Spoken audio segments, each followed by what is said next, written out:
Goa Organics వారి skin care, hair care, wellness products కోసం AP, తెలంగాణలో డిస్ట్రిబ్యూటర్లు కావాలను వివరాలకు స్క్రీన్ పైన ఉన్న నెంబర్కి కాల్ చేయండి. తెలంగాణలో లోక్సభ ఎన్నికలు ముగిసిన తర్వాత ఆంధ్రప్రదేశ్ కాంగ్రెస్ కమిటీ కొత్త అధ్యక్షుడి నియామకం జరగనుంది. ఈ విషయాన్ని ఇప్పటికే కాంగ్రెస్ హైకమాండ్ ప్రకటించిన విషయం తెలిసిందే. జూన్ నెలాఖరులో లోకల్ బాడీ ఎన్నికలు నిర్వహించనున్నట్టు తెలుస్తోంది. ఆలోగానే కొత్త అధ్యక్షుడిని నియమించే అవకాశం ఉంది.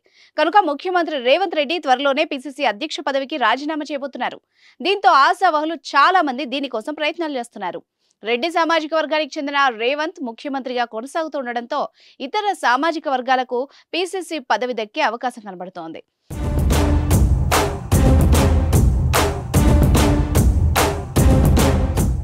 అయితే కోమటిరెడ్డి రాజగోపాల్ రెడ్డి మంత్రి పదవి కావాలని పట్టుబడుతున్నారు.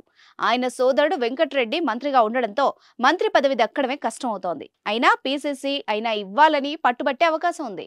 ఎస్సీ, ఎస్టీ సామాజిక వర్గానికి చెందిన వాళ్లకి ఆ పదవి ఇవ్వాలని భావిస్తే బట్టి విక్రమార్కకు అవకాశం ఉండొచ్చు. ముఖ్యమంత్రి పదవి కోసం పోటీ పడ్డ బట్టి అదనంగా పీసీసీ బాధ్యతలు ఇవ్వాలని కోరుతున్నట్టు ఆయన సన్నిహితులు చెబుతున్నారు. నాగర్ కర్నూలు లోక్సభ సీటు ఆశించిన సంపత్ పేరు కూడా వినబడుతోంది. బీసీ సామాజిక వర్గం నుంచి మధుయాష్కి గౌడ్, మహేష్ కుమార్ గౌడ్, అంజన్ కుమార్ యాదవ్ మధ్య పోటీ ఉండే అవకాశం ఉంది.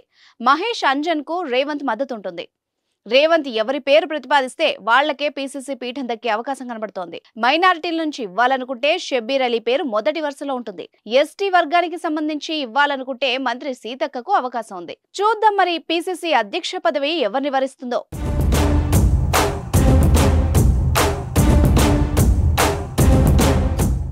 సుమన్ టీవీలో మీ పర్సనల్ అండ్ బిజినెస్ ప్రమోషన్స్ కోసం కింది నెంబర్కి కాంటాక్ట్ చేయండి.